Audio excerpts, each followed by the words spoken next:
Hi, this is your Houston chiropractor, Dr. Gregory Johnson. We have Teek back with us here, and Teek is a victim of minimally invasive surgery, which that's going to be the title of this, minimally invasive surgery. Warning, there is no such thing. He has rods and screws put in his spine from L3 all the way down to sacrum, fusing that entire level, and significant adverse fibrotic scar tissue has developed in and around the spine where they did the surgery, because when they get inside, they're actually clipping muscles and ligaments just to get to the spine. So think about the term minimally invasive. Everybody thinks microscopic, little robotic type surgery. That's not it at all. They got pliers and hedge cutters and everything else out cutting muscles and tissues just to put those in. They're using screwdrivers to put the screws into the vertebrae, and the pins themselves are titanium, and they're very rigid, and they're along the sides of his spine, and he's got scar tissue from his L3 vertebra all the way down into his sacrum. So really, there are some limitations in chiropractic, and I want you to know that. He came down here in the hopes that we would be able to help him diminish his pain, but he has some what's called neural scarring, and that's where the nerves go through a little hole, a sheath, kind of like a piston goes in up and down the cylinders of an engine, and when the scar tissue starts proliferating around the nerve sheath and contacts the nerve itself, when you bend in any direction, it's going to cause tremendous pain because it's pulling on that nerve itself, the scar tissue that's attached to it, so you're having severe pain. You've had 2 surgeries right now, haven't you, T? And the first one they told you is minimally invasive. You'll be in and out of the hospital in a day, right? That's correct. And what happened? I was in the hospital for 5 days with tremendous pain. More so than even before you had the surgery? That's correct. What was your pain level before you had the surgery? Like a 3 to 4. You had a 3 to 4 pain level on a 0 to 10 scale, 10 being the absolute worst where you're crying in pain. And then after you came out, what was it? A 10. A 10.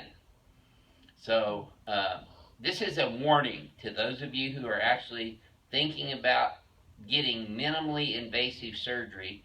I want you to consider every single possible conservative means of getting well. Chiropractic, massage, inversion, physical therapy, anything before you actually get the surgery.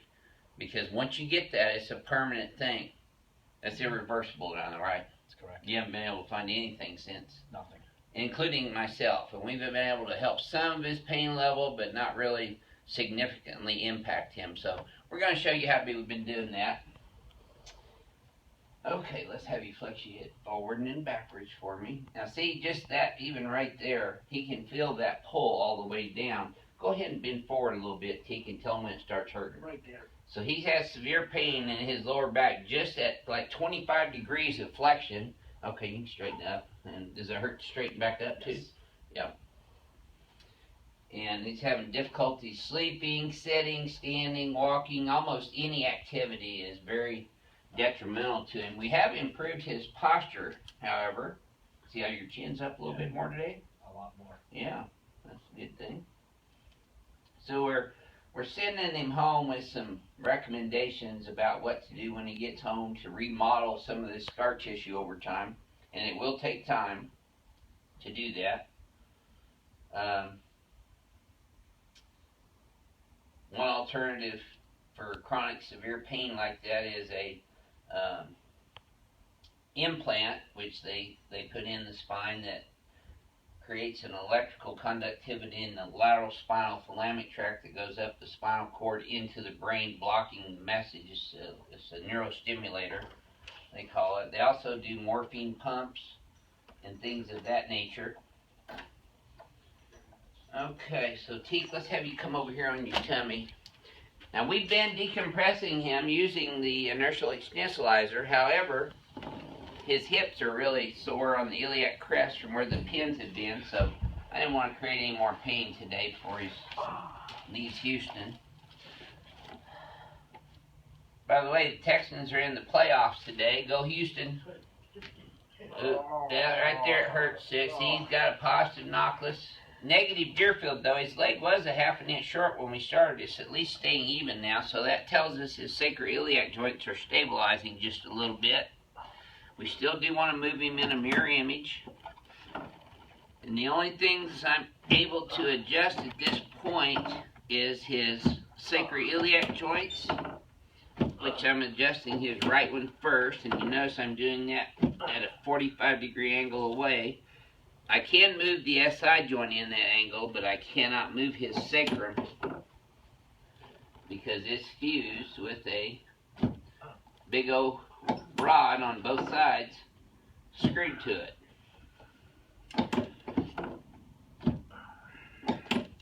We have several patients that we treat that have had failed back syndrome. That's what this is called when you have back surgeries that fail.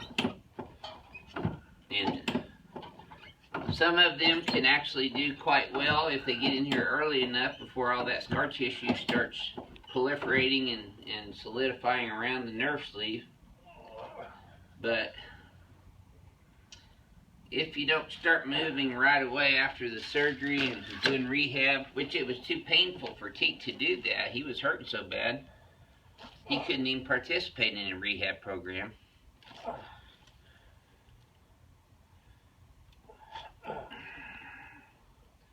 Yeah, unfortunately, spine surgeons, whether that's an orthopedic surgeon or a neurosurgeon or a DO even, when they see an MRI that shows a herniated disc, that basically gives them a green light with the insurance companies. Renee, can you come over here and get a little closer look at his minimally invasive scars?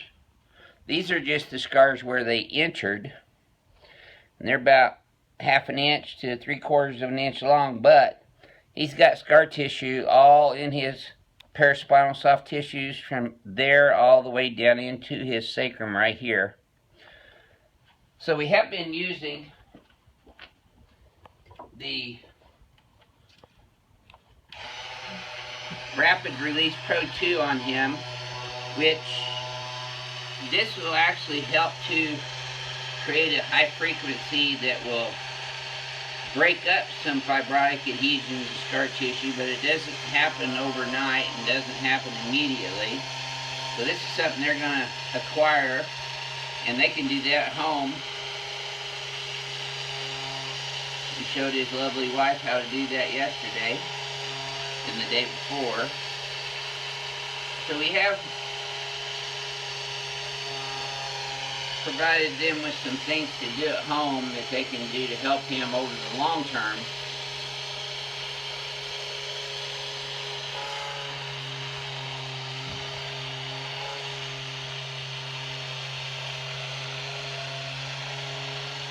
And if you've had spine surgery, it is absolutely okay to continue to get adjusted by the right chiropractor.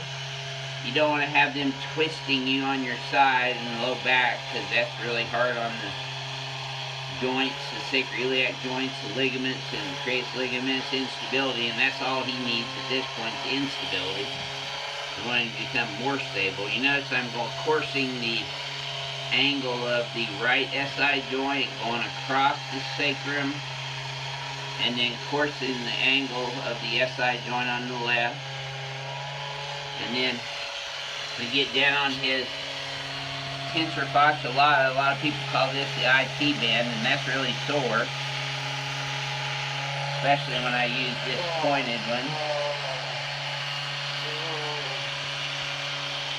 And you don't have to push down really hard with this either.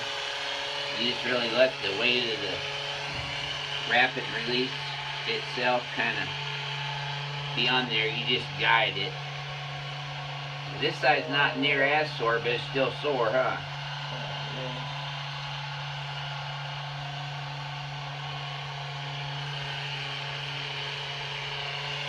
And then I'm going to use this right down in his lumbar spine, following his iliac crest here on the right, coming right back to the L5S1 junction, and then following the iliac crest around on the left, and then moving up his spine probably pretty sore right through here, right over the scars, and I know that's sore. And now we're moving up into his lower thoracic. That's where we want to prevent the scar tissue from proliferating, is up into his lower thoracic spine, right in here. Whenever you have this much diffuse scar tissue, it's better to use the broad head of this rapid release on there for the patient's comfort anyway. If they can stand it, you want to put some of the more intense probes on there to get a more focused high speed vibration and high frequency to break up the scar tissue. But he's been in enough pain, I don't want to trade any more for him.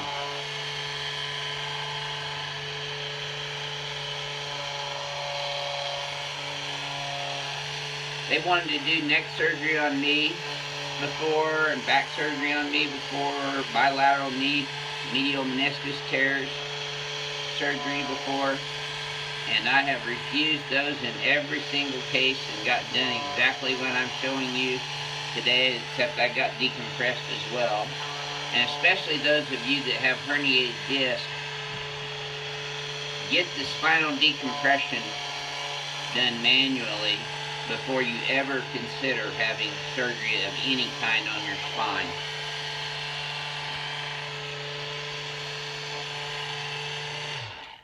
And again, the whole point of this video is to share with you that there is no such thing as minimally invasive surgery.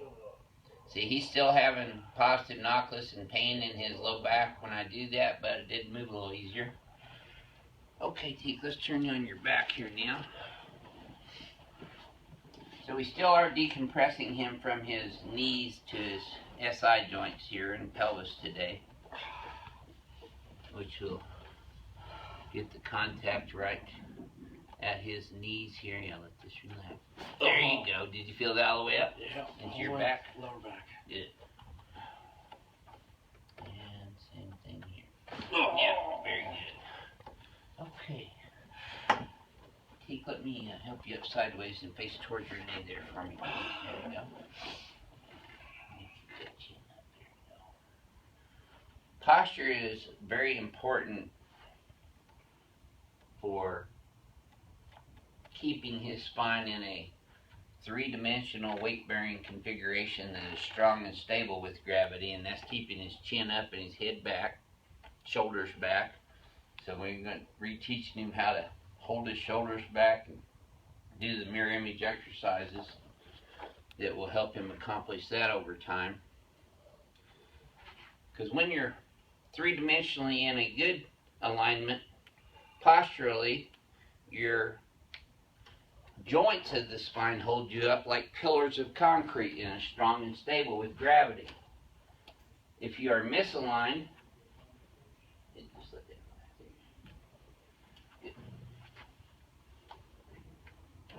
then those joints are weak and unstable because the muscles and disc are having to do all the work. Okay, let's come over here and shoot you.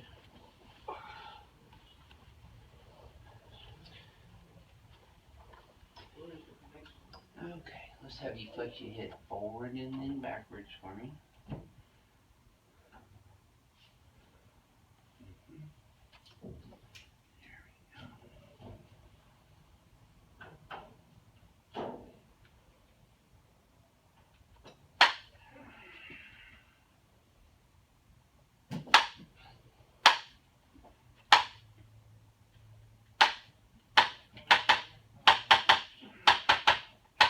There we go. Okay, let's try that again.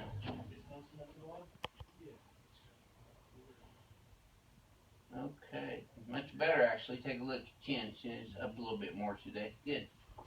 Hey, they've heard me talk about the effects of minimally invasive surgery, but what if a family member or friend came up to you and said, hey, I'm really having some severe back pain, leg pain, and the doctor tells me the only thing that's going to help me is surgery? What would be your advice to our YouTube subscribers? I basically would tell them absolutely do not go there first. Go see chiropractic help. Other, forms, like the therapies, the physical therapies, like Dr. Johnson had said. But I believe that if I came in to Dr. Johnson before I did my surgery with the techniques that he uses, I believe that I would not have had needed surgery, and I believe I'd be, you know, significantly better than I am today. Yeah, that even 4 before would be my a 1 or surgery. 2 other than Right. a 10 Than now. a 10, correct. So the message of this is minimally invasive surgery, danger, danger. There is no such thing as minimally invasive surgery. This is your Houston Chiropractor and T coming to you from Advanced Chiropractic Relief in Houston, Texas. Have a great day. We'll see you next time.